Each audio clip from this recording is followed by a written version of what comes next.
بسم اللہ والصلاة والسلام علی رسول اللہ۔ نبی کریم صلی اللہ علیہ وآلہ وسلم کی محبت کل ایمان ہے۔ ایمان کا تقاضا ہے کہ ہم حضور کی ہر نسبت کا ادب کریں۔ حضور کی ہر نسبت کا ادب کرنے والا ہی مومن ہے۔ نبی کریم صلی اللہ علیہ وآلہ وسلم کی ازواج مطہرات ہماری مائیں ہیں۔ وہ نفوس قدسیہ جن ہستیوں کو اللہ تبارک و تعالیٰ نے حضور نبی کریم صلی اللہ علیہ وسلم کے حرم پاک کے لیے پسند فرمایا، قرآن مجید نے انہیں تمام مومنین کی مائیں قرار دیا۔ یا نساء النبی لستن کاحد من النساء، اور ارشاد فرما دیا کہ حضور کی نسبت کی وجہ سے حضور کی ازواج کی یہ شان ہے کہ ان جیسی پوری کائنات میں کوئی عورت نہیں ہے۔ نبی کریم صلی اللہ علیہ وسلم کی ازواج مطہرات کا ادب ایمان کا حصہ ہے، ایمان کا تقاضا ہے۔ حضور کی ازواج مطہرات کا ادب کرنے سے اللہ بہت راضی ہوتا ہے۔ دیکھیں، میرے اور آپ کے جو زوجہ ہیں، بیویاں ہیں، وہ ہمارے گھر کی عزتیں ہیں۔ ان نفوس قدسیہ کی کیا عظمت اور کیا شان ہوگی جو حضور کی ازواج ہیں اور حضور کی عزت ہیں۔ مومنین کی مائیں ہیں ازواج مطہرات۔ اب مومن وہی ہوگا جو ان کی عزت کرے گا۔ آج جس ہستی کو ہم نے خراج پیش کرنا ہے وہ کائنات کی ایسی ہستی ہیں جو اللہ کی محبوبہ ہیں۔ ازواج مطہرات میں آپ کا بڑا مقام ہے۔ امام زہری نے لکھا ہے کہ حضرت سیدہ خدیجۃ الکبریٰ رضی اللہ تعالی عنہا کے بعد ازواج مطہرات میں سیدہ عائشہ صدیقہ رضی اللہ تعالی عنہا کا وہ مقام ہے جو چاند کا ستاروں کے درمیان مقام ہے۔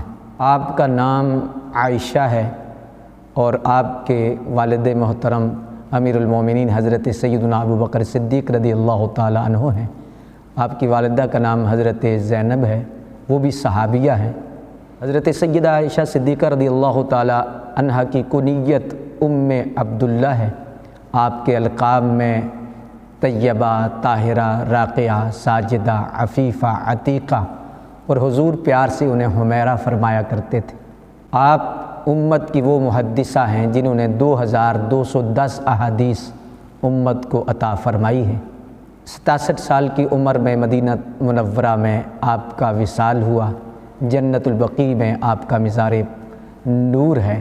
حضرت سیدہ عائشہ صدیقہ رضی اللہ تعالی عنہا کی ذات گرامی وہ ہستی ہیں کہ حضرت عمر بن عاص فرماتے ہیں کہ میں نے نبی کریم صلی اللہ علیہ وسلم کی بارگاہ میں عرض کی، یہ بخاری شریف میں حدیث موجود ہے کہ ای الناس احب علیک، کہ میں نے پوچھا کہ آپ سب سے زیادہ کس سے محبت کرتے ہیں؟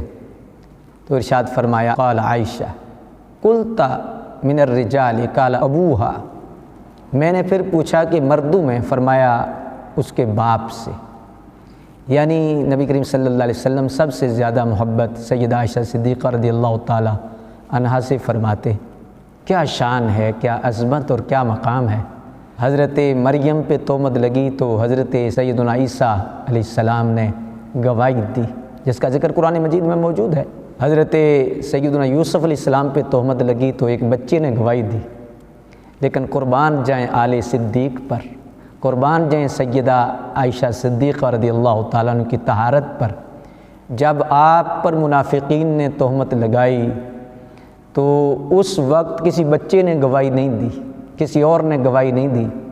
اللہ تبارک و تعالیٰ نے خود گواہی میں پوری سورہ نور نازل فرمائی۔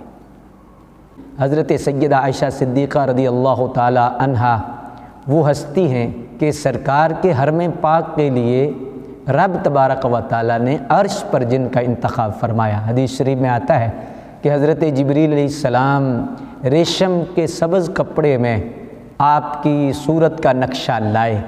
سرکار نے فرمایا کہ جبریل یہ کیا ہے؟ حضرت جبریل عرض کرنے لگے کہ مجھے رب نے بھیجا ہے، ھذہ زوجتک فی الدنیا والآخرہ، یہ آپ کی دنیا و آخرت میں بیوی ہے جن کا نام عائشہ ہے۔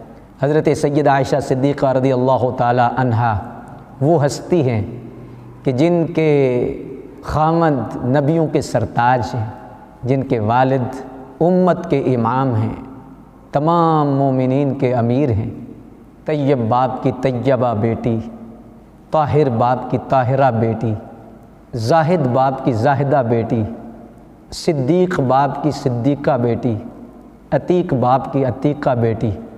آپ دیکھیں کہ کیا نسبت اور کیا جن کا حجرہ آج بھی سرکار کا گھر مبارک ہے، جس حجرے میں حضور صلی اللہ علیہ وسلم آرام فرما ہے، اور وہ حجرہ عرش سے بھی اعلیٰ ہے۔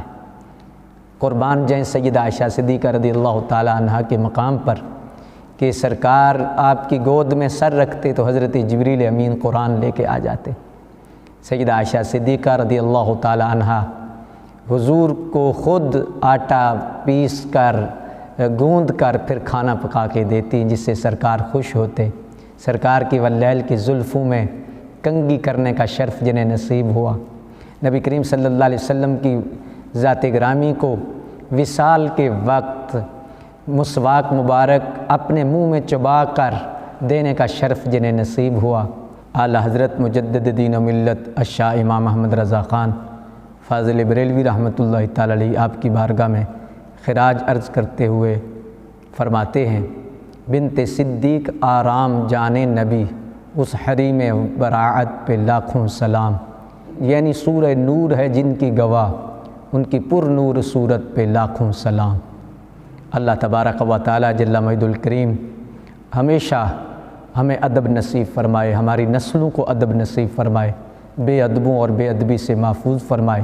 یاد رکھیں یہ وہ ہستیاں ہیں کہ جن کا ادب مرتے وقت کام دیتا ہے، جن کا ادب قبر میں کام دیتا ہے، جن کا ادب حشر میں کام دیتا ہے۔